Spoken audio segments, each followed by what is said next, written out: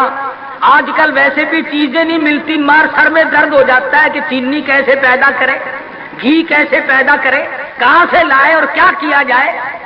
میں یہ کہتا ہوں کہ لوگوں سادگی پہ آ جاؤ، نبی کی سنت پہ آ جاؤ، نبی کی غلامی میں آ جاؤ، اللہ اور اس کے رسول کے فرمان پہ آ جاؤ، سارے مسئلے چٹکیوں میں حل ہو جائیں گے انشاءاللہ۔ کوئی تکلیف نہیں کسی کو ہوگی، بالخصوص شادی کے بارے میں۔ آج غریب آدمی سوچتا ہی رہ جاتا اور بنتا ہی کچھ نہیں۔ تو صحابہ کرام نے اپنی زندگیوں میں ایسی تبدیلی کی تھی۔ سیدنا سلمان فارسی نے حضرت طلحہ سے کہا کہ طلحہ فلاں صحابی کے پاس لڑکی ہے، میں نکاح کر لوں گا، میرا بھی گھر بس جائے گا، ذرا تو پیغام دے کے آ۔ حضرت طلحہ جب پیغام دینے گئے تو گھر والوں نے کہا کہ بھئی سلمان کو تو ہمارا پروگرام نہیں بنتا، البتہ اگر تو چاہے تو ہم ابھی نکاح کرتے ہیں۔ انہوں نے کہا چلو میرا ہی کر دو، وہ نکاح ہو گیا۔ 8 دن یا 15 دن یا مہینے کے بعد حضرت سلمان کی نظر پڑی، فرمایا طلحہ یار تیرے ذمے کام لگایا تھا، جواب نہیں دیا۔ حضرت طلحہ نے گردن جھکا دی، فرمایا میں شرم کے مارے تیرے پاس نہ آیا، گیا تو تیرے لیے تھا، انہوں نے میری ساتھ نکاح کر دیا، تجھ سے ملتے ہوئے شرم آئی، تیرے کام گیا تھا، میں نے اپنا کام کر لیا۔ سلمان فارسی کا عمل دیکھو، نبی کی صحبت کا اثر تو دیکھو، نبی کی نظر کرم کا جلوہ تو دیکھو۔ سلمان رو پڑے، فرمایا طلحہ مجھے تجھ سے خود شرم آتی ہے، مقدر میں تو تیرے تھی، میں بیچ میں ٹانگ کیوں اڑا رہا تھا؟ تو میں عرض کر رہا تھا کہ یہ ساری زندگی شادی کی ہو، غمی کی ہو، ہماری حضور اکرم صلی اللہ علیہ وسلم کے فرمان کے مطابق ہونی چاہیے، پھر ہماری خوشیاں بھی رہیں گی، اور جتنی سادگی برتو گے اتنا ہی اس میں فائدہ ہوگا۔ افزائش نسل کے لیے اللہ پاک نے ایک ذریعہ بنایا۔ عیسائیوں میں کچھ اور طریقہ ہے، یہودیوں میں کچھ اور طریقہ ہے، ہندوؤں میں کچھ اور طریقہ ہے، سکھوں میں کچھ اور طریقہ ہے، اور ہمیں محمد مصطفیٰ صلی اللہ علیہ وسلم نے یہ طریقہ بتلایا کہ گواہوں کی موجودگی میں قاضی نکاح پڑھانے والا ایجاب و قبول کر دے، بس نکاح تو اس کا نام۔ تو قرآن کریم نے ان تمام چیزوں کی تردید کی ہے۔ ہمیں سب کو اپنی زندگیوں میں، اپنے بچوں کے اور بچیوں کے معاملات میں ان چیزوں پہ عمل کرنا چاہیے، اپنی زندگی کو سادہ بنا۔ خدا کے پیغام کو مانو، امن ہو جائے گا گھر گھر میں، قبیلے قبیلے میں، برادری برادری میں سکون آ جائے گا، چین آ جائے گی، راحت آ جائے گی۔ اس لیے کہ جب سادگی کے ساتھ کرنے کے عادی بنیں گے تو لوگوں کو تمام طرف سے ریس پڑے گی۔ اس لیے اللہ پاک سے دعا کرو، اللہ پاک کی شادی خانہ آبادی کو باعث برکت بنائے اور تمام خاندان کے لیے رحمتوں کا ذریعہ بنائے۔ اللہ پاک عمل کی توفیق عطا فرمائے۔ وآخر دعوانا ان الحمدللہ رب العالمین۔ بسم اللہ الرحمن الرحیم۔ اللہم صلی وسلم وبارک علی سیدنا و مولانا محمد النبی الامی الہاشمی وعلی آلہ واصحابہ برۃ الکرام۔ پروردگار عالم ہم سب مسلمانوں کو حضور صلی اللہ علیہ وسلم کی سنتوں پہ عمل کی توفیق عطا فرما، ہم سب کو حضور اکرم صلی اللہ علیہ وسلم کا غلام بنا، حضور کی غلامی میں موت آئے، غلامی میں حشر ہو، عظمت اور محبت نصیب فرما۔ یا اللہ جتنی مشکلات بچے والوں کے لیے، بچیوں والوں کے لیے ہیں، یا اللہ سب کو آسان فرما دے، یا اللہ سب کی پریشانیوں کو دور فرما دے، اور ہر ماں باپ کو اس فرض منصبی سے ادا ہونے کے حالات اور اسباب پیدا فرما دے۔ الہی جتنے بھی مسلمان مرد عورت قبروں میں چلے گئے سب کی بخشش فرما دے، ہم سب کو جنت الفردوس عطا فرما، جہنم کے دردناک عذاب سے محفوظ فرما۔ ربنا تقبل منا انک انت السمیع العلیم وتب علینا انک انت التواب الرحیم۔ صلی اللہ علی حبیبہ محمد وآلہ وصحبہ اجمعین برحمتک یا ارحم۔